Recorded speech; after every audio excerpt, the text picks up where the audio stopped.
کچھ خواتین کسی فوتگی والے گھر بھی جائیں تو واپس آ کر اس طرح تبصرہ کر رہی ہوتی ہیں کہ بیٹی نے تو نیا سوٹ ڈالا تھا، اسے تو دکھ ہی نہیں تھا۔ بہو تو ایسے ہنس ہنس کر بات کر رہی تھی جیسے اس کی دیرینہ خواہش پوری ہو گئی ہو۔ کوئی زیادہ رو رہا ہو تو اعتراض، کوئی صبر کر کے بیٹھا ہو تو مسئلہ، گھر صاف ہو تو تبصرہ، صاف نہ ہو تو تنقید۔ تمہیں کس نے حق دیا ہے دوسروں کو جج کرنے کا؟ کسی کا جوتا پہن کر جب تک خود نہ چلو تب تک اس کے چلنے پر اعتراض نہ کرو۔ خود تو 4 پلیٹ بریانی تناول کر کے ڈکار بھی نہ ماریں اور دوسروں پر تابڑ توڑ حملے۔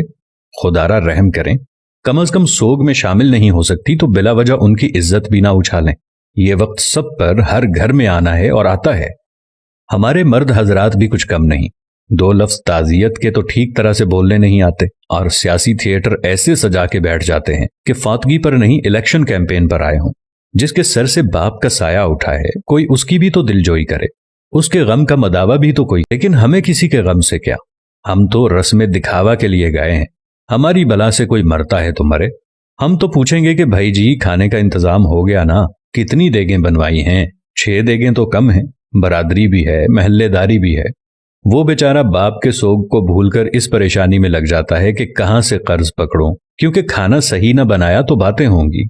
ساری زندگی باپ کا کھایا، مرنے پر روٹی بھی صحیح نہ دے سکا۔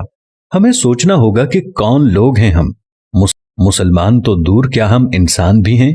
جانوروں کا بھی کوئی مر جائے تو وہ ایسے دعوتیں نہیں اڑاتے، اور اشرف المخلوقات کا تاج پہن کر حیوانیت کی ساری حدیں عبور کر جانا کہاں کی انسانیت ہے؟ میں نے میت کے گھر میں ایسی آوازیں بھی سنی ہیں، جو دیگ پر بانٹنے میں لگا ہوتا ہے اسے کہا جاتا ہے ذرا پلیٹ میں 4 بوٹیاں زیادہ ڈال دینا، وہ داماد بھی آیا ہے تو اسے کھانا دینا ہے۔ وہ بیٹی جو ماں یا باپ کی میت پر رو رو کر ہلکان ہو رہی تھی، جیسے ہی جنازہ اٹھتا ہے تو وہ سارا غم پسے پوش ڈال کر کھانا تقسیم کرنے میں لگ جاتی ہے کہ سسرال والے بھی آئے ہیں، انہیں کھانا نہ ملا تو ساری زندگی باتیں سننے کو ملیں گی کہ تیرے باپ کی میت پر تو ہمیں کھانا بھی نہیں پوچھا کسی نے۔